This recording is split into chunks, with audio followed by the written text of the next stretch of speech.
Video dia antara seorang ni kalau tak salah nama apa, dia YouTuber lepas tu dia berlakon lah. So satu lakonan lagi watak dia lah transgender ataupun senang cerita kita namakan dia sebagai maknya. Saya tak nak sebut nama siapa-siapa lah. So bila dia bagi alasan kenapa dia jadi macam tu, kenapa dia jadi maknya, dia kata alasan dia aku sebenarnya ialah perempuan yang terperangkap dalam badan lelaki. Dia punya alasan. So dia bagi konklusi, tu anda kata dia bagi alasan terperangkap.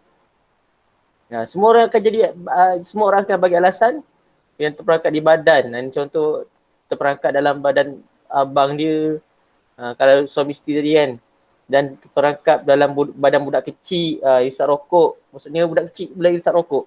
Sebab dia punya alasan, dia badan dia terperangkap dalam budak kecil tu, dengan alasan. Maksudnya alasan tu tak diterima lah.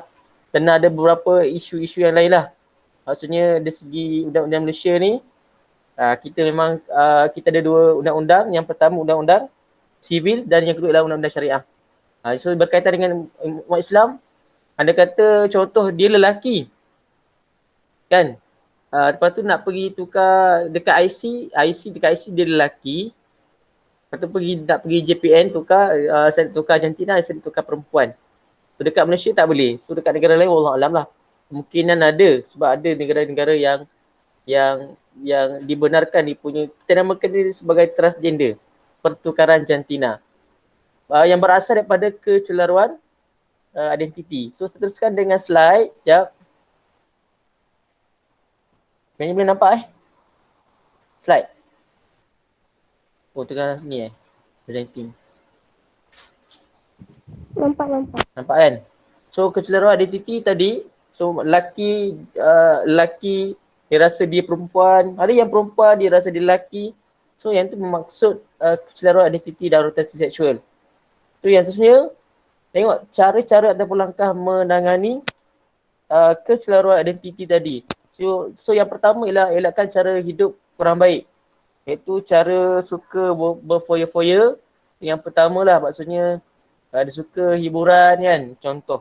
Itu yang pertama. Yang kedua ialah bergaul dengan kawan yang positif. So maksudnya kita pilih kawan yang positif. Nak cerita pasal kawan ni sebenarnya dia agak panjang sebenarnya. Tapi pilihlah kawan yang baik semasa awak di sekolah ataupun lepas sekolah, lepas SPM sekalipun, pilih kawan yang baik. Nak belajar, pilih kawan yang baik. Sebab kawan yang baik ni dia akan berikan kesan yang positif kepada kita. Sebagai satu contoh, anda kata kita berkawan dengan orang yang nak belajar, automatik kita akan jadi nak belajar. Tapi anda kata kita berkawan dengan mak rempit ataupun kawan kita tu suka naik motor, automatik kita akan suka naik motor. Ataupun kalau lelaki, anda kata kawan kita tu mak lajak, automatik kita akan jadi mak lajak. Cuba tengok kan, jaranglah dia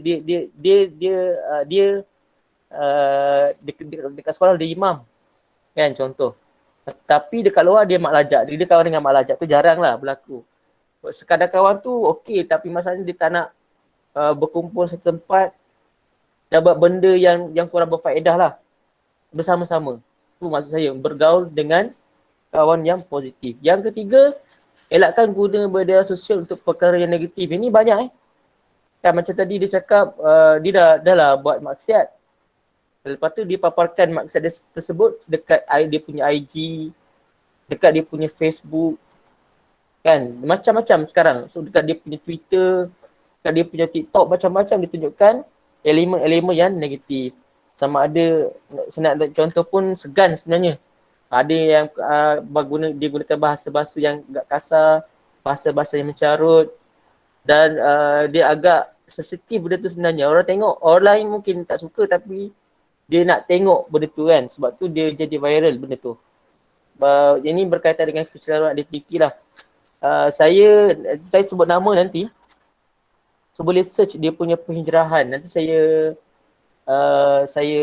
bagi nama di akhir nanti Nanti tolong ingatkan saya. Orang yang pernah buat pertukaran transgender ni. So dia asalnya lelaki. Tapi dia rasa dia perempuan. So dia arah ke perempuan lah, dia make up semua macam perempuan. Tetapi akhirnya Allah bagi hidayah kepada dia. Akhirnya dia berbalik kepada jadi lelaki walaupun suara dia macam perempuan. Sama, sebiji macam perempuan. Okay, yang terusnya ialah peranan keluarga. Yang terusnya ialah peranan keluarga. Yang pertama ialah memberi nasihat dan bimbingan. Ada setengah keluarga, dia dah nampak macam abang kita kan. Kenapa abang kita suka pakai lipstick ni kan? So dia lain macam. Kan? Dan yang kedua ialah memantau pergaulan anak. Didik anak melakukan kebaikan dan budaya hidup yang sihat. Dan yang keempat, memisahkan dengan persekitaran yang lebih selamat. Maksudnya anda kata contoh ni adik-beradik, ramai adik-beradik perempuan kan, dia seorang saja lelaki, kemungkinan dia akan lembut, tapi lembut tak ada masalah. Cuma jangan sampai dia rasa, oh aku ni sebenarnya perempuan, kita tak nak, bila kita belajar benda ni, kita tak nak benda tu berlaku lah. Ataupun dia semua adik-beradik lelaki, dia seorang je perempuan, ada sebab tu, bila semua dia kat kasar, dia persekitaran dia kat kasar, tetapi bila dalam sekolah, janganlah dia pergi kawan dengan ramai yang kawan lelaki pula, itu masalah. Okay, contoh. Okay, yang terusnya, langkah-langkah